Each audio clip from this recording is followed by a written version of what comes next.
दीपक ने बीजेपी के मुंह में तमाचा मारने का काम किया। मैं अपने सैलरी का 2 लाख रुपया मैं उसको दूंगा।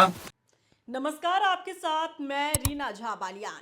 मोहम्मद दीपक अपना नाम बताकर चर्चाओं में आने वाले दीपक कुमार ने एक बार फिर से कुछ ऐसा किया जिसकी हर तरफ चर्चा हो रही है और तारीफ हो रही है।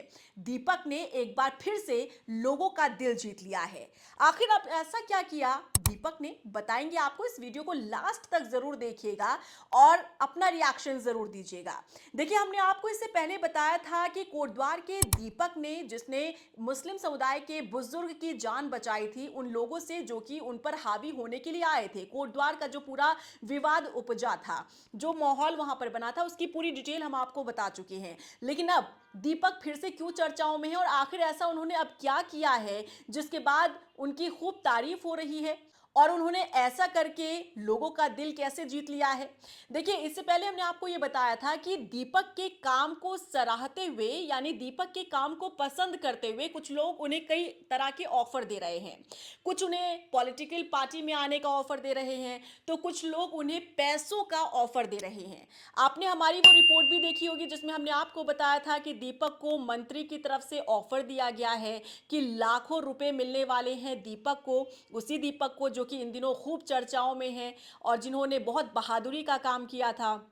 अब दीपक का काम जब मंत्री जी को पसंद आया तो उन्होंने ऐलान कर दिया कि वो दीपक को तोहफे के तौर पर, इनाम के तौर पर लाखों रुपए देने जा रहे हैं। लेकिन अब दीपक ने इसे लेने से इनकार कर दिया है। वो लाखों रुपए जो मंत्री की तरफ से दीपक को इनाम के तौर पर मिलने वाले थे, उन पैसों को लेने से दीपक ने इनकार कर दिया है। दीपक का इस पर रिएक्शन सामने आया। दीपक का ये कहना है कि जो आप मुझे ऑफर दे रहे हैं या जो लाखों रुपए आप मुझे देना चाहते हैं, इसके लिए धन्यवाद, लेकिन मैं ये पैसे नहीं ले सकता। आप ये पैसे उन लोगों को दीजिए जिन लोगों को इन पैसों की ज़रूरत है, जो ज़रूरतमंद लोग हैं और जो विकलांग हैं, जिन्हें वाकई में इन पैसों की ज़रूरत है। आप उन्हें ये पैसे देंगे तो वो अच्छे से इसका इस्तेमाल कर पाएंगे, क्योंकि वो ज़रूरतमंद है, उन्हें इन पैसों की ज़रूरत है। आपको ये बता दें कि दीपक ने ऐसा करके एक बार फिर से इंसानियत की मिसाल पेश की है। आपको ये भी जानकारी दे दें, अगर आपने पहले हमारी ये रिपोर्ट नहीं देखी होगी तो आपको इसमें भी बता देते हैं कि ये मंत्री हैं झारखंड के मंत्री हैं इरफान अंसारी। और उन्हें जैसे ही दीपक की इस बहादुरी का पता चला था कि उन्होंने एक बुजुर्ग की जान बचाई है, तो उसके बाद इरफान अंसारी ने ये घोषणा कर दी कि वो दीपक की बहादुरी को देखते हुए उन्हें इनाम के तौर पर अपनी सैलरी से 2 लाख रुपए इनाम के तौर पर देने वाले हैं। और इतना ही नहीं, दीपक को झारखंड भी बुलाने वाले थे और उन्हें सम्मान भी दिया जाएगा। लेकिन दीपक से जब इन लाखों रुपयों के इनाम को लेकर सवाल पूछा गया तो उन्होंने कहा कि देखिए, मुझे पैसों की कोई लालच नहीं है, ना ही मैंने जो कुछ किया वो पैसों के लिए किया, ऐसा बिल्कुल भी नहीं है। और अगर कोई भी मुझे इनाम देना चाहता है, कोई भी मुझे पैसा देना चाहता है, तो आप मुझे ये पैसा मत दीजिए, क्योंकि मैंने ये सब कुछ पैसे के लिए नहीं किया है। आप ये पैसे उन ज़रूरतमंद लोगों को दीजिए जिन्हें वाकई में इन पैसों की ज़रूरत है। दीपक ने साथ में ये भी कहा कि देखिए, मैंने इंसानियत के तौर पर एक शख्स की जान बचाई, क्योंकि अचानक से एक भीड़ आ गई थी बाबा दुकान पर और बुजुर्ग के साथ किस तरीके से वो बदतमीज़ी कर रहे थे, और उन्हीं को बचाने के लिए मैं अचानक से वहाँ पर पहुँचा। लोग मेरे ऊपर हावी होने लगे, वो भीड़ मेरे ऊपर हावी होने लगी। उन्होंने अचानक से मुझसे मेरा नाम पूछा, तो मैंने भी जल्दबाजी में आकर उन्हें जवाब दिया कि मेरा नाम मोहम्मद दीपक है और मुझे ये नहीं पता था कि मेरा ये सिर्फ इतना सा कह देना और इतना सा नाम बता देना, इस तरह से पूरा मामला इतना बड़ा हो जाएगा। तो इस तरह से मोहम्मद दीपक हीरो बन चुके हैं और पूरे देश भर से दीपक की तारीफ की जा रही है। और इतना ही नहीं, दीपक की बहादुरी के चर्चे सदन में भी गूंजे। सड़क से लेकर सदन तक हर तरफ मोहम्मद दीपक की आवाज उठाई जा रही है। सदन के भीतर भी कई सांसदों ने दीपक का जिक्र किया, उनके बहादुरी की चर्चा की, उनके इंसानियत को लेकर संसद के भीतर कई सांसद बोलते हुए नजर आए। और साथ ही साथ आपने वो वीडियो भी देखा होगा जहां कांग्रेस के सांसद है, हरियाणा के रोहतक से सांसद है दीपेंद्र हुड्डा, उन्होंने बकायदा फ़ोन किया दीपक को और फ़ोन करके उनसे बातचीत उन्होंने की। उन्होंने कहा कि मुझे जब आपके बारे में पता चला तो मुझे बहुत अच्छा लगा कि हमारे समाज में आज भी कई ऐसे लोग रह रहे हैं जो इंसानियत को ज़िंदा रखते हैं, जो आज भी अ, अपना पक्ष रखना जानते हैं, दूसरों के लिए लड़ना जानते हैं। तो दीपक, आपने बहुत अच्छा काम किया है। इस तरीके का संदेश जो है दीपेंद्र हुड्डा भी देते हुए नजर आए और दीपेंद्र हुड्डा ने ये भी कहा कि क्योंकि अभी सेशन चल रहा है और सदन चल रहा है और संसद के भीतर भी इस पूरे मुद्दे को उठाया जाएगा और ठीक ऐसी ही तस्वीरें भी सामने आई क्योंकि संसद के सेशन के दौरान सदन के भीतर कई सांसद जो हैं दीपक के नाम का जिक्र करते हुए नजर आए। संसद के भीतर भी दीपक की बहादुरी की चर्चा होती नजर आई। हालांकि देखिए, कई लोग जो है ना इस पूरे मामले को एक अलग एंगल से देख रहे हैं क्योंकि लगातार जो भी इस पूरे मामले को लेकर अपडेट सामने आ रहा है ना, उसे लेकर मैं आप लोगों को भी जानकारी हर रोज दे रही हूं और मैं आप लोगों के कमेंट्स भी जाकर पढ़ती हूं। तो कई लोगों के कमेंट्स इसी तरीके से सामने आ रहे हैं। उनका ऐसा कमेंट आ रहा है जैसे कि दीपक ने एक बहुत बड़ी गलती कर दी हो, किसी शख्स को या बुजुर्ग को बचाकर दीपक को ऐसा नहीं करना चाहिए था। या कई लोग ऐसा कह रहे हैं कि दीपक जो है वो राजनीति से प्रेरित है, वो कांग्रेस के पहले से ही समर्थक रहे हैं।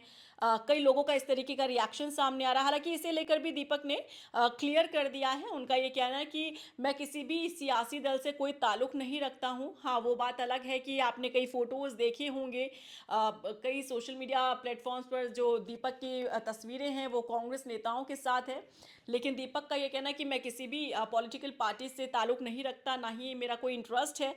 जो कुछ भी मैंने किया सिर्फ और सिर्फ इंसानियत के नाते किया। मेरा कोई ऐसा मकसद नहीं था कि कोई मुझे इसके बदले में पैसा दे या इसके बदले में मेरी हर तरफ चर्चा हो या मैं ट्रेंडिंग टॉपिक बन जाऊं। ऐसा कोई भी मकसद नहीं था। मेरा सिर्फ मकसद ये था कि जो इंसानियत के नाते होना चाहिए वो इंसानियत मैंने दिखाने का काम किया।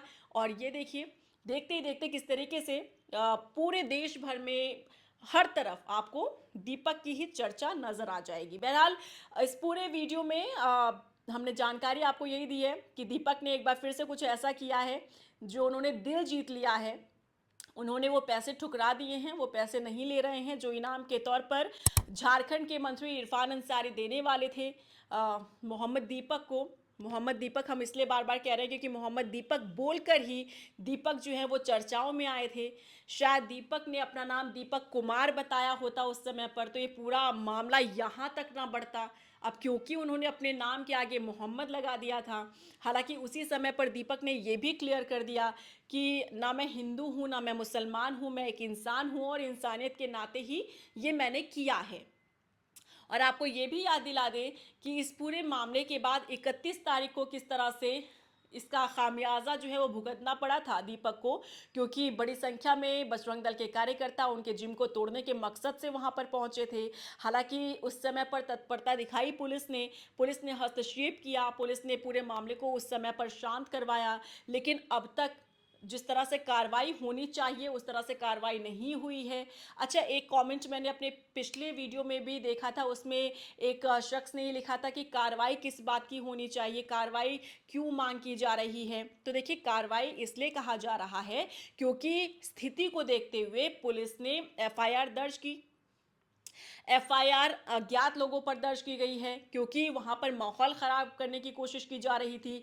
जो बड़ी संख्या में बजरंग दल के लोग आए हुए थे वो जिम तोड़ने की कोशिश कर रहे थे और माहौल वहां का बिगड़ रहा था। ऐसे में पुलिस ने किसी को नामजद नहीं किया है और अज्ञात लोगों पर जो एक्शन है, अज्ञात लोगों पर एफआईआर दर्ज की गई है क्योंकि वो लोग वहां पर माहौल खराब करने की कोशिश कर रहे थे। लेकिन कुछ ऐसे चेहरे जिन्हें चिन्हित किया गया, कुछ ऐसे चेहरे जिन्हें पहचान लिया गया, लेकिन उसके बावजूद भी उन पर एफआईआर नहीं हुई क्योंकि वो लोग वहां का माहौल खराब कर रहे थे। तो इसे लेकर भी कहीं ना कहीं सवाल जो है वो खड़े हो रहे हैं कि आखिर क्यों पुलिस अपने हाथ पीछे रख रही है लोगों की पहचान करने के बाद भी। क्योंकि दीपक पर भी एफआईआर हुई। देखिए, दीपक पर जो एफआईआर हुई है, नामजद एफआईआर हुई है, क्योंकि एफआईआर में दीपक का नाम है। लेकिन जो भीड़ वहां पर पहुंची थी, उनमें से किसी भी शख्स का नाम एफआईआर में नहीं दर्ज किया गया है। तो जिन लोगों ने वहां का माहौल खराब करने की कोशिश की, तो उन पर एफआईआर दर्ज हुई है, लेकिन नामजद नहीं किया गया है। इसीलिए कार्रवाई की बात कही जा रही है। फिलहाल इस पूरे मामले को लेकर रिएक्शन आपका क्या है? फिर से जो दिल जीता है दीपक कुमार ने, उसे लेकर आपका रिएक्शन क्या है? कमेंट सेक्शन में जरूर बताइएगा। और अगर आपने अभी तक मेरा चैनल सब्सक्राइब नहीं किया है तो जल्दी से जाइए, सब्सक्राइब कर लीजिए, बेल आइकॉन को दबाना मत भूलिएगा, क्योंकि जब भी कोई खबर या अपडेट मैं आप लोगों के साथ शेयर करूं तो आपके फोन पर एकदम से नोटिफिकेशन मिल जाए। नमस्कार।